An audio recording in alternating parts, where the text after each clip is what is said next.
Retrouvez encore une fois dans cette émission Ndoumbelane. Comme dans chaque émission, nous discutons d'un thème d'actualité. Et aujourd'hui, le thème de notre émission est l'abandon des garçons à l'école.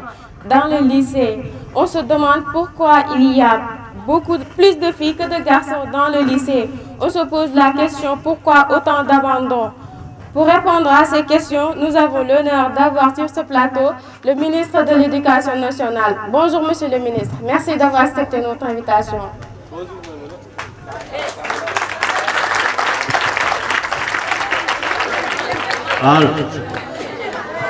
Bonjour mesdames, je salue tout le monde, mes co-débatteurs et également tous vos auditeurs qui nous regardent. Merci. Nous avons également parmi nous la présence de la représentante des parents d'élèves, Madame Salissa. Bienvenue parmi nous. Bonjour Maïmounando et merci beaucoup pour l'invitation. Mes respects et considérations à Monsieur le ministre. C'est un plaisir de partager avec vous ce plateau. Merci. Nous avons également le plaisir d'avoir sur ce plateau le directeur de la COSIDEP, Monsieur El Hajma Ansoussar. Merci d'avoir accepté notre invitation. Merci Madame pour votre invitation. Et vraiment de saluer Monsieur le ministre et à tous vos spectateurs qui nous regardent. Sachez que c'est un plaisir d'être là sur ce plateau. Et enfin, dans le but de rendre cette émission agréable, nous avons également tenu à inviter Madame la secrétaire générale du SAEMS. Bonjour Madame. Bonjour à vous Madame, bonjour à Monsieur le ministre, bonjour à vous Mesdames et Messieurs. C'est toujours un plaisir pour moi d'être sur ce plateau pour discuter sur le problème concernant l'école sénégalaise. Merci. Le thème de notre émission est l'abandon des garçons à l'école. Madame la représentante des parents d'élèves, vous qui êtes du village, quelle lecture faites-vous de ce phénomène? Vous savez Madame, les réalités ont changé. Il y a de cela des années derrière nous, c'était rare de voir un garçon se lever de son propre chef et de prendre une décision aussi cruciale qu'abandonner ses études. Mais aujourd'hui, on constate que cette sensibilisation sur la scolarité des filles a changé de camp. Les filles sont de nos jours inscrites massivement. Et ce qui fait plaisir en cela, c'est qu'elles restent malgré les circonstances. Chapeau aux filles. Et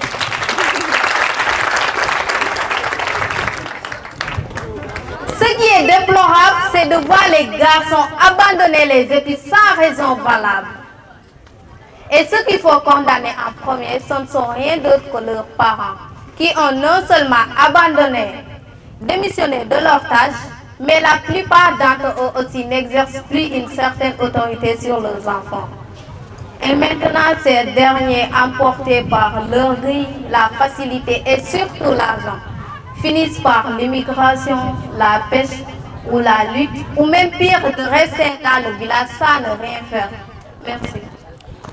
Merci Madame Sarr pour ces remarques. Je me retourne vers le ministre. Les propos de Madame Sarr sont vraiment inquiétants, n'est-ce pas Monsieur le ministre? Quelle est la réaction du gouvernement par rapport à ce phénomène? Merci Maïmouna. Effectivement, ce problème est inquiétant. C'est la raison pour laquelle l'État a mis en place dans la politique éducative de nombreux systèmes pour éviter les décrochages scolaires. Le système éducatif a réalisé d'importants progrès en matière d'accès à l'éducation primaire. Cependant, il est encore marqué par une faible capacité à faire progresser une proportion importante d'élèves. Le système éducatif a réalisé d'importants progrès d'élèves. Du début à la fin du cycle, à raison d'abandon et de renouvellement qui sont encore très élevés. C'est ce qui a incité le gouvernement dans le deuxième cadre de son programme décennal de l'éducation et de la formation de prendre des mesures fortes en vue de mettre fin à l'abandon des garçons. Ces mesures vont consister une baisse draconnière des taux d'abandon. Force est donc de voir qu'il reste encore beaucoup mieux à faire. Merci, Mémoire. Il reste encore beaucoup de choses à faire, Monsieur le ministre. C'est vous qui le dites. Ce qui veut dire que malgré les efforts de l'État, les résultats laissent à désirer. Monsieur le directeur exécutif de la coalition des organisations en synergie pour la défense de l'éducation, que pensez-vous de la réaction de Monsieur le ministre? Merci Madame. Permettez-moi de préciser que l'abandon des garçons à l'école est un phénomène qui touche la sous-région. Certes, il y a plusieurs raisons après nos enquêtes que les garçons avancent pour justifier leur abandon. Mais il n'y a pas de raison valable pour abandonner les études. Madame Sarr l'a dit tout à l'heure, les temps ont changé. L'école n'est plus la seule voie d'assurer à la réussite. Les jeunes en sont conscients. Le malheur en est qu'on constate de nos jours cette nouvelle génération, cette génération bling-bling, a un faible matériel, du coup difficile pour eux de faire preuve de patience, puisque c'est la réussite d'art qu'ils veulent. Ce qui les conduit à décrocher, à aller faire autre chose afin de satisfaire leurs besoins. Donc nous, en tant que l'organisation pour la défense de l'éducation, nous accompagnons l'État dans la résolution de pareils problèmes dans l'éducation. Monsieur le ministre l'a dit, le gouvernement est en train de faire des efforts, mais on constate que la situation perdure. Mais nous sommes conscients avec les nouvelles mesures prises par l'État et ici heureux sont attendus. Donc, vous confirmez les propos de monsieur le ministre. L'espoir est permis donc. Est-ce cela que vous pensez, madame la secrétaire générale du SEMS? Croyez-vous que ces mesures pourront régler le problème? Merci, madame. Moi, je serais un peu réticente du moment où si on visite des salles de classe, on se rend compte que pratiquement les garçons ne font pas plus de 10 élèves, surtout au lycée de Nioro. Donc, je me suis dit que c'est un problème qu'il faut prendre à bras de corps pour le régler. Crevons l'abcès. Si le taux d'abandon est si élevé aujourd'hui, c'est en partie la faute de l'État, qui refuse de reformer le système éducatif sénégalais qui ne cesse de produire que des chômeurs. Avec ce système, nos établissements sont devenus des fois à prendre, parce que les étudiants ne sont pas opérationnels après leur sortie à l'université. Et ce qui est pire, c'est que l'État non seulement ne recrute pas, mais aussi n'organise plus des concours pour permettre aux étudiants de s'insérer. Maintenant, les garçons à la maison, encore élèves, conscients de cette situation, pourraient bien se revolter et se faire le dos selon laquelle l'école de retard. Donc, c'est normal qu'ils aillent voir ailleurs. Nous, les G7, nous ne cessons de lutter pour un système adapté à nos réalités et ainsi, avec peu de chance, les garçons pourraient rester à l'école. Merci.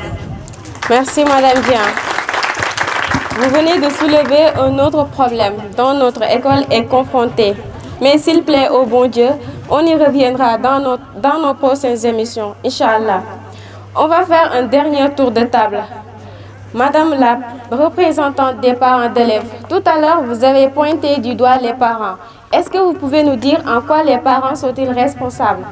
Oui, je désigne les parents comme responsables principaux de cette situation. Être géniteur ne suffit pas pour se dire parent, qu'on se dise la vérité. Être parent, c'est une question de responsabilité. Si maintenant un adolescent va jusqu'à décider de son propre gré d'abandonner les études, sans pour autant que ses parents soient au courant ou qu'ils se concentrent de cette situation, c'est qu'il y a problème. Il appartient en premier aux parents de dissuader l'élève, de le convaincre à rester à l'école. On me dirait si les parents n'ont pas les moyens et où ils n'ont plus espoir aux études et que la réussite ne s'obtient dorénavant que par l'immigration.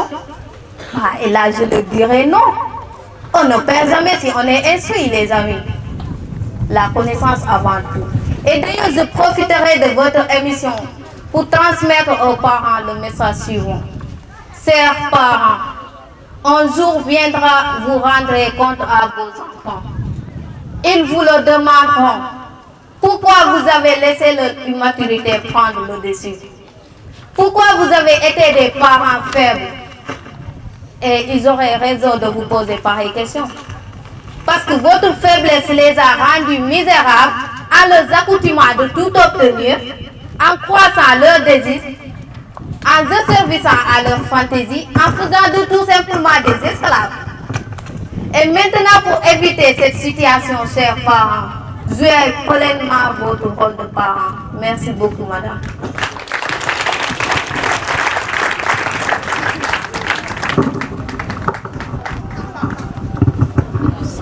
Merci, madame Sarr. Vos paroles sont pleines de sagesse. Espérons qu'ils ne tomberont pas dans les oreilles d'un sourd.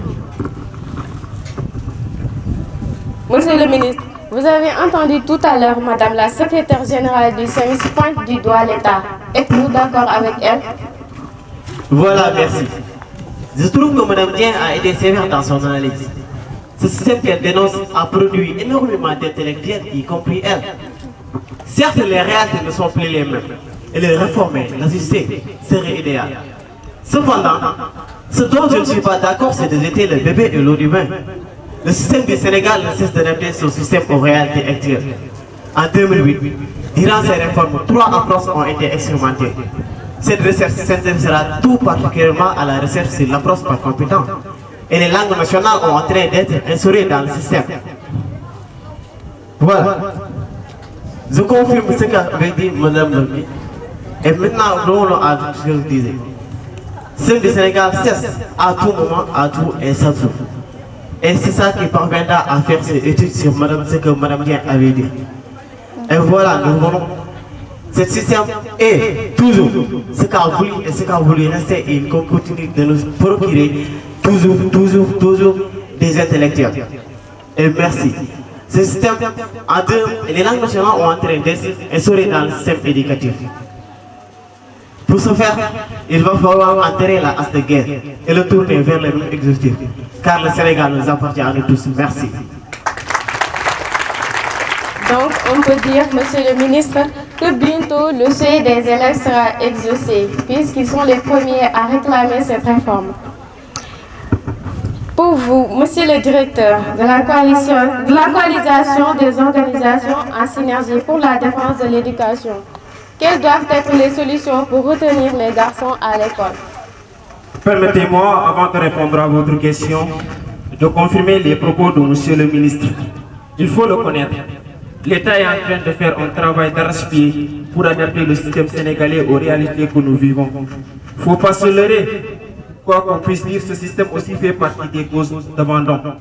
Parce que son produit n'est pas adapté aux nouveaux métiers.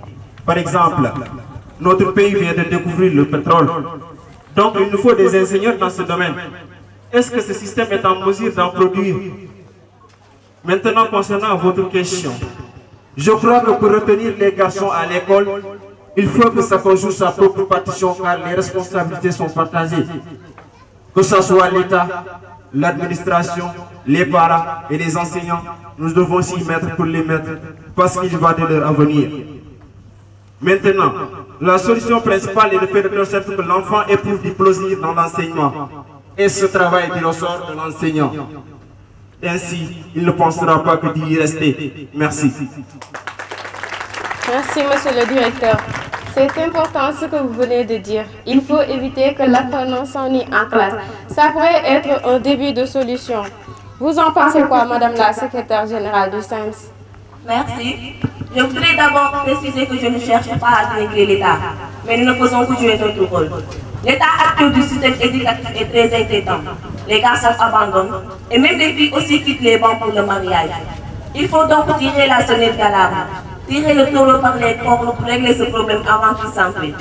Et c'est vrai, l'enseignant est le premier concerné et j'ose croire qu'il joue pleinement leur partition là-dessus. Mais il faut aussi que les conditions soient réunies pour espérer que l'enfant ne décroche pas.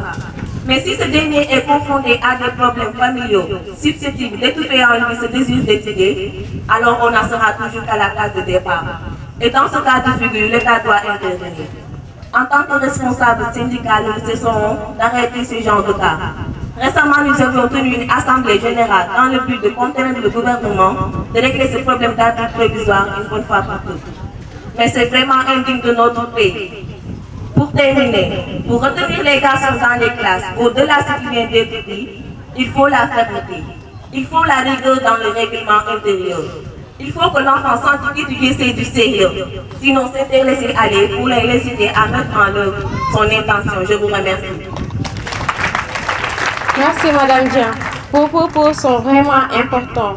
Il faut la fermeté. Mais je me permets d'y ajouter avec une petite dose de tendresse, parce que la fermeté excessive ou abusée pourrait également inciter l'élève à la révolte et même à l'abandon.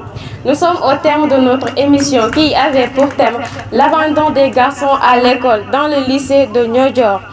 Nous avons eu le plaisir d'avoir sur ce plateau le ministre de l'Éducation nationale, que nous remercions de vive voix pour son déplacement. Le directeur de la COCHIDEP, M. El Hajma Ansoussa, la représentante des parents d'élèves, Mme Salissa, et le secrétaire général du SEMS, Madame Dian. Soyez-en tous remerciés. On se dit à la semaine prochaine dans une autre émission avec un autre thème. Dans la scène leader, la FNTV. Bravo, bravo.